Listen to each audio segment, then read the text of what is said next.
Okay, so we have 20 minutes before Salaar trailer drops. तो frankly speaking जब मैं animal देखने बैठा था मैंने सोचा नहीं था कि ये पिक्चर हमारे दिमाग में इतने सारे सवाल छोड़ जाएगी और उसके भी ऊपर से सीक्वल को लेकर इतनी सारी पॉसिबिलिटीज। फ्रैंकली स्पीकिंग इतना सॉलिड पोस्ट क्रेडिट सीन तो मैंने कभी जिंदगी में भी नहीं सोचा था एनिमल पार्क को लेकर। ऑल्दो आई थिंक कि नाम पर वर्क किया जा सकता है बट स्टिल संदीप रेड्डी वांगा ने बोल दिया तो बोल दिया ना। इसकी एंडिंग, पोस्ट क्रेडिट और सीक्वल पे मूव ऑन करने से पहले मैं इस मूवी के बारे में कुछ बात कर लेना चाहता हूं जो मुझे लगता है कि सीक्वल को इन्फ्लुएंस कर सकती है। तो एक एक करके सब चीजों पर बात करना शुरू करते हैं। तो सबसे पहले मूवी की स्टार्टिंग में हमको एक प्रोलॉग सीक्वेंस दिखाई जाती है जहां पर रणबीर कपूर का कैरेक्टर जो है वो अपना 100th बर्थडे सेलिब्रेट कर रहा है एंड उसको देखकर मुझे लगा कि हाँ इंटरेस्टिंग, इन लोगों ने काफी सारी चीजें पिक्चर के बारे में स्टार्टिंग में ही बता दी हम लोगों को। लेकिन इस सीक्वेंस में वो एक बहुत ही इंटरेस्टिंग सी कहानी भी हमको सुनाते हैं जो एक बंदर की कहानी होती है। और पहले तो मुझे इसके बारे में बहुत ज्यादा समझ में नहीं आया, लेकिन जैसे जैसे मैंने इसके बारे में सोचना शुरू किया तो it has started to make sense for me now. अब अगर आप लोगों ने पिक्चर देखी है तो मैं इस कहानी पे नहीं जाऊंगा, बस इसका सारांश आपको समझाने की कोशिश कर देता हूं। इस पूरी कहानी का कंक्लूजन सॉर्ट ऑफ ये निकल रहा था कि बंदर आदमी से ज्यादा स्मार्ट हो रहा था बिकॉज मंत्री जी who was supposed to be the smartest person in the entire kingdom, क्योंकि राजा जी मंत्री जी को बोलते हैं कि भाई कुछ एडवाइस दो, तो मंत्री जी अपने चक्कू लेके पहुंच जाते हैं और पुछ करके ऐसे नकली घुसेड़ देते अपने अंदर। तो बंदर यूं करके या मारता और कहता और ऐसे गंदे इशारे कर रहे थे। कैसे इशारे कर रहा था? ये क्या मतलब है इसका? तो पहले तो मुझे लग रहा था कि इस पूरी कहानी का कोई मतलब है नहीं इस पिक्चर में and it is only meant for one thing and that is Sandeep Reddy Vanga ने सिर्फ और सिर्फ क्रिटिक्स को दिखाने के लिए कहानी बनाई है, जो चीज वो इस मूवी के आखिरी में भी करते हैं। लेकिन फिर मैंने इसके बारे में थोड़ा और सोचा and I have come to realise कि इसके पीछे एक थोड़ा सा डीपर मीनिंग और भी हो सकता है, और वो ये है कि रणबीर कपूर के कैरेक्टर की ग्रोथ को भी दिखाता है। Because if you see and understand, Ranbir Kapoor का कैरेक्टर इस मूवी की स्टार्टिंग में अपने आप को एक अल्फा कैरेक्टर की तरह पोर्ट्रे करता है और हमको पता है कि वो एक एनिमल है। तो मतलब वो पूरी मूवी में अपने पैक का अल्फा है जो फ्रंट से लीड करना पसंद करता है एंड हम पूरी मूवी भर उसको उसी तरह से देखते आते हैं। लेकिन उस प्रोलॉग वाली सीक्वेंस में वो अपना 100th बर्थडे सेलिब्रेट कर रहा है और मुझे बताने की जरूरत नहीं कि इतने 100 सालों में उसने बहुत सारी दुनिया देख ली होगी, विच एक्चुअली मीन्स कि वो as a character, as a इंसान भी बहुत ज्यादा ग्रो किया होगा। और इसी वजह से वो जो कहानी सुना रहा है इसका मतलब ये है कि वो अभी भी कहीं ना कहीं पे अपने आप को जानवर से रिलेट तो करता है, लेकिन वो जानवर अब एक अल्फा नहीं है बल्कि एक स्मार्ट एनिमल है, विच शोज कि एज ए ह्यूमन बीइंग उसने इन 100 सालों में कितनी ज्यादा ग्रोथ करी होगी। बिकॉज इस पूरी मूवी में वो जो एनिमल का कैरेक्टर हम देख रहे हैं अपने 100th बर्थडे तक प्रोबेबली वो वैसा नहीं रहेगा। वो हर चीज का सोल्यूशन प्रोबेबली यहां से नहीं बल्कि यहां से निकालता होगा। आई मीन मेरे को तो इस पूरी एनालॉजी से यही समझ में आया, बाकी आप लोग मुझे बताना कि आपका क्या ख्याल है। लेकिन इसके बाद हम लोग मूव ऑन करते हैं इस मूवी की एंडिंग के ऊपर। तो इसको वैसे ही रखेंगे जैसे हम बाकी मूवीज को रखते हैं, कैरेक्टर ओरिएंटेड। तो सबसे पहले अगर अनिल कपूर के कैरेक्टर के बारे में बात करी जाए तो अनिल कपूर का कैरेक्टर इस मूवी के एंड में बताया जाता है कि उनको ल्यूकेमिया का डायग्नोसिस है which is in the stage 4, जो कि टर्मिनल स्टेज होती है। मतलब अब वहां से उनका ठीक हो पाना लगभग इम्पॉसिबल है एंड अगर सीक्वल में संदीप रेड्डी वांगा चाहेंगे तो उनको ठीक भी कर सकते हैं, लेकिन जहां तक मुझे लगता है तो आगे मुश्किल, चांसेस थोड़े से कम। प्लस रणविजय और उसके पिता बलबीर सिंह के बीच में भी आपस में समझौता हो चुका था, उन दोनों के कैरेक्टर को क्लोजर मिल चुका था। तो अब उनके कैरेक्टर को जिंदा रखना does not make any sense. मतलब फादर सन वाली चीज अगले पार्ट में हमें देखने को नहीं मिलेगी because their relationship has changed and evolved now. फिर इसके बाद आते हैं रश्मिका के कैरेक्टर के ऊपर। तो इस मूवी के एंड में हम देखते हैं कि वो यूएस जाने का प्लान बना रही है अपने बच्चों को लेकर के। तो मोस्ट प्रोबेबली अगर सीक्वल की बात करी जाए तो मुझे ऐसा लगता है कि सेकंड पार्ट में हम रणबीर और रश्मिका के कैरेक्टर्स को एक डगमगाती हुई रिलेशनशिप से गुजरता हुआ देखेंगे इस वाले पार्ट में। बट जितना रणबीर कपूर के कैरेक्टर को देखकर मैं समझ पाया था तो वो बहुत ज्यादा लंबे टाइम तक नहीं चलने वाली, बिकॉज वो बहुत ही आराम से उनको मना लेते हैं। मतलब बंदा एक्सट्रीमिस्ट तो है ही, जहां वो रह रही होगी उसके घर के अंदर घुसेगा, सीधे बोलेगा बात करनी हो, कहेगी नहीं बात करनी है तो वो बैठा रहेगा बैठा रहेगा बैठा रहेगा, जबरदस्ती बात करके जाएगा ही जाएगा। नहीं बात करनी है तो भी बात करेगी, नहीं पटना है तो भी पटाएगा, कुछ भी। She has no other option left. इसके अलावा लॉर्ड बॉबी की बात करी जाए तो मुझे बताने की जरूरत नहीं, क्योंकि इस पिक्चर में उनका रोल उतना ही था जितना इस पिक्चर के ट्रेलर्स में,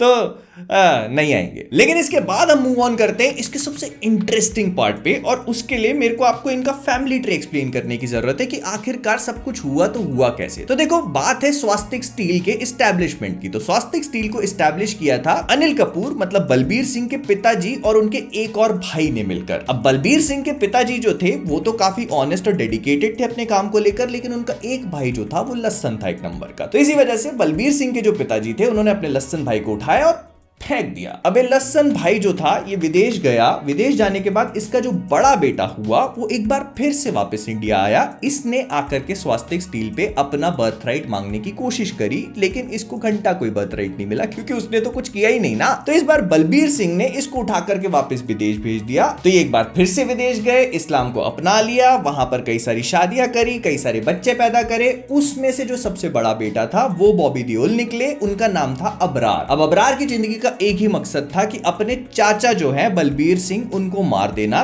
ताकि उनका पूरा स्वास्तिक स्टील जो है वो बर्बाद हो जाए और वो अपने पिताजी के जो भी बदले हैं वो पूरा कर ले। और इस चीज के लिए पहले उन्होंने घी सीधी उंगली से निकालने की कोशिश करी, जब वो नहीं हुआ तो फिर उंगली को टेढ़ा करना पड़ा, मतलब उनको रणबीर कपूर को अटकाना पड़ा। And that is when he found different ways, और डिफरेंट वे में आता है उनका खुद का एक भाई अजीज। अब देखो इस चीज को सिनेमा जगत में कहते हैं चेकॉव्स गन, एंड इस चीज को चेकॉव्स गन की तरह इन लोगों ने स्टार्टिंग में एस्टैब्लिश भी किया था जब वो पूरा अनिल कपूर के बॉडी डबल वाली सीक्वेंस होती है, तो मतलब हमको बता दिया था कहता है इस यूनिवर्स में ये चीज भी हो सकती है। तो इसी वजह से हम लोग पोस्ट क्रेडिट सीक्वेंस में उसकी एक कॉन्सिक्वेंस देखते हैं, जो कि तृप्ति डिमरी की कैरेक्टर रणबीर कपूर को बताती भी है कि उन लोगों ने तुम्हारा बॉडी डबल क्रिएट किया हुआ है so that they can replace you later on. अब देखो इस चीज को करने के लिए उनके पास काफी आसान तरीके भी हैं। सबसे पहला रीजन बीइंग क्योंकि रणबीर कपूर और वो लोग कजिन्स हैं, मतलब इन अ वे ब्लड से रिलेटेड है, तो उसकी शक्ल थोड़ी बहुत रणबीर कपूर से मिलती भी होगी, तो इसी वजह से उसकी सर्जरीज करवा करके इतना मुश्किल नहीं आई होगी टू रेप्लिकेट। और आखिरी के पोस्ट क्रेडिट में हम ये चीज रियलाइज भी कर जाते हैं कि हाँ एकदम सिमिलर लग भी रहा है। ऑब्वियसली उस कैरेक्टर को भी रणबीर कपूर ने ही पोर्ट्रे किया है, जो कि एक बुचर है जो अपनी बुचरी स्किल्स दिखा भी देता है रणबीर कपूर के आदमियों के ऊपर। लेकिन यहाँ पर एक छोटा सा ट्विस्ट इन द टेल और भी आता है, और वो है तृप्ति डिमरी के कैरेक्टर का प्रेग्नेंट होना। और जब अजीज जाकर के उससे पूछता है कि तू प्रेग्नेंट है, तो वो कहती है कि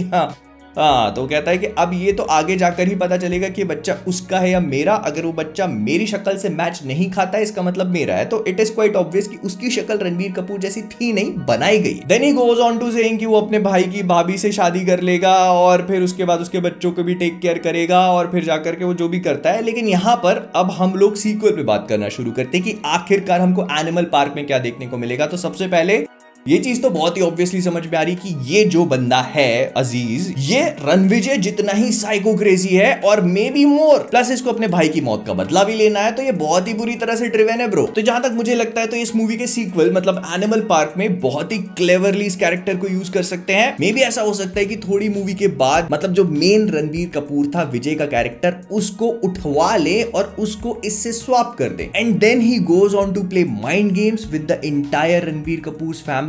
और उसमें बहुत खतरनाक माइंड गेम्स आ जाते हैं ब्रो, क्योंकि अगर आपको याद हो तो वो एक सीन में तृप्ति डिमरी से पूछता भी अपनी पैंट खोल करके कि यूं करके, तो वो बहुत ही ज्यादा हॉरिफिक सिनेरियोस को क्रिएट कर देगा। एंड वी ऑल नो कि संदीप रेड्डी वांगा किस तरह का सोच सकते हैं, किस तरह का लिख सकते हैं, तो कोई भी आइडिया बहुत ज्यादा वाइल्ड और क्रेजी नहीं है उनके लिए। बट इसमें जोया का कैरेक्टर काफी इंपॉर्टेंट हो जाता है, बिकॉज आई एम 99.69% श्योर कि वो जो बच्चा उसके पेट में है वो विजय का है, और That is going to be a very significant factor, क्योंकि उसको अजीज से नहीं बल्कि विजय से प्यार था, and that thing is going to play a very important role in the next part, because वो पलटी जरूर बदलेगी भाई। and who knows, में भी ऐसा हो सकता है कि इन सारी पलटीबाजी में उसकी डेथ हो जाए जिसको मारने वाला अजीज हो, और फिर उसके बच्चे को खुद वो ग्रूम करे, टेलिंग हर कि उसको मारा विजय ने था, जो कि बड़ा होकर के विजय से अपनी मां की मौत का बदला ले, and that thing will again create a father sun relationship cycle. भाई मैं बहुत ज्यादा सोचने लग जाता हूं, कई बार छोड़ देते हैं। लेकिन यहाँ पर एक चीज और भी है कि रणबीर कपूर मरेगा नहीं, बिकॉज हम लोगों ने उसको अपना 100th बर्थडे सेलिब्रेट करते हुए देख लिया है,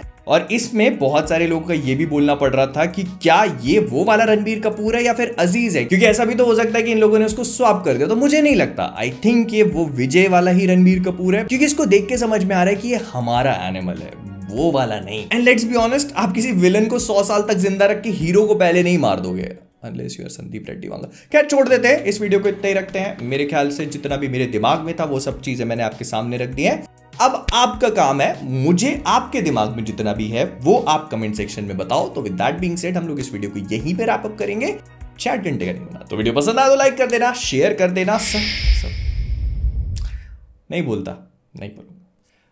तो जाने से पहले फ्लिकवर से मैं हूं मोहित, और आप सभी लोग एज ऑलवेज मजाक, जोक्स, ओनली जोक्स।